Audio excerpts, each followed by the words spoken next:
Hello and welcome to a Talmud Israeli production. Today we'll review the highlights of this week's course of Daf Yomi study, Masechet Bava Kamma, pages 66 through 72, Samech Vav through Ayin Bet. 66. Gazal Chametz V'avar Lava Pesach. What happens if someone stole Chametz before Passover and then held on to it? Passover came and went. So there's a concept of Chametz Shavar Lava Pesach being forbidden.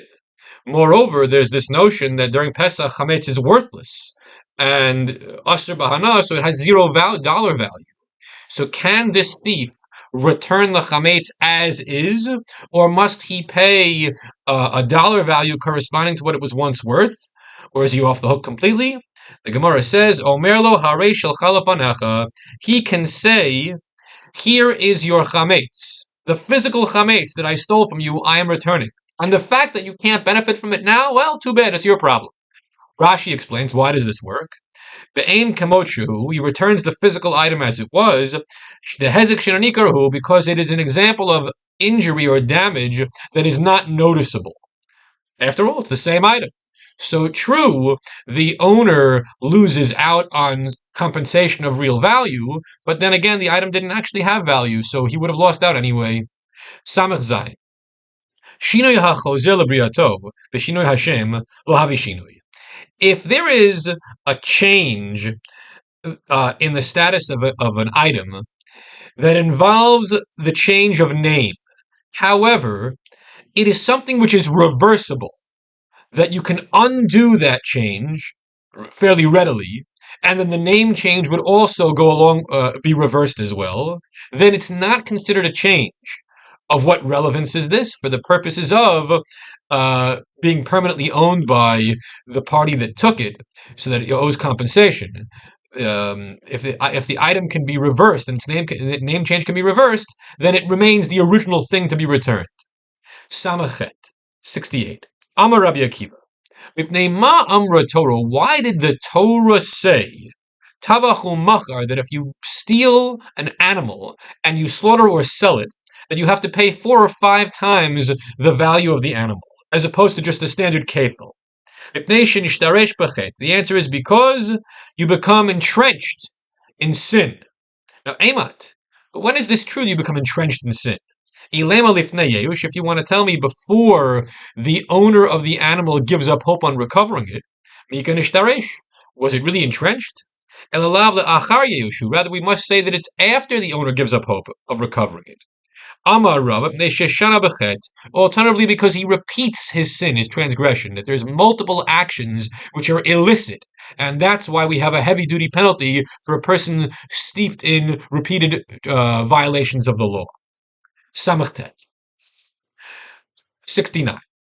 Rabbi Yehuda Omer, Shacharit, in the morning, Balabayit Omer, the householder can stand and say, Omer kol sheyelaktu aniyim hayom yehefker. Whatever the poor people collect today shall be declared ownerless. Meaning he preemptively says, whatever is taken by the poor people, that'll be ownerless. Rabbi Dosa Omer, the tuti erev Omer kol mashelaktu aniyim hayefker. Rabbi Dosa says, no, you don't do that. Rather, what happens is, in the evening, you say in hindsight, retroactively, that which was taken by the poor people today shall be regarded as having been ownerless. Ayin 70. Hashochet chulin ba'azara. Mishalem tashlumi arba v'chamisha. Rabbi Shimon hoter. If you slaughter non-sanctified animals in the temple courtyard, which is a big no-no, you're not allowed to do that. Chulin has to be slaughtered outside the temple, and korbanot has to be slaughtered inside the temple. To slaughter chulin in the temple or korbanot outside the temple is a violation of the rules. So the question is, if you did a shechita of a regular non-consecrated animal in the temple courtyard, are you going to be liable to pay a 4 or 5 time penalty if it was a stolen animal? And the answer is, you're going to be obligated, according to the Tana Kamma. However, Rabbi Shimon says you're exempt. Why does Rabbi Shimon say you're exempt? Because in his view, shchita sheina ru'uya lo shmei shchita, that if an act of slaughter does not result in a permissibility of consuming the meat, meaning it's not a kosher shchita for this or that technical reason, then it's not a shchita.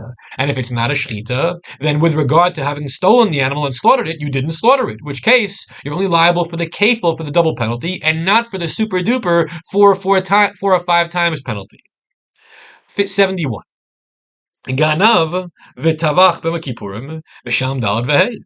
If you steal and slaughter an animal on Yom Kippur, you have to pay the 4 or 5 time penalty.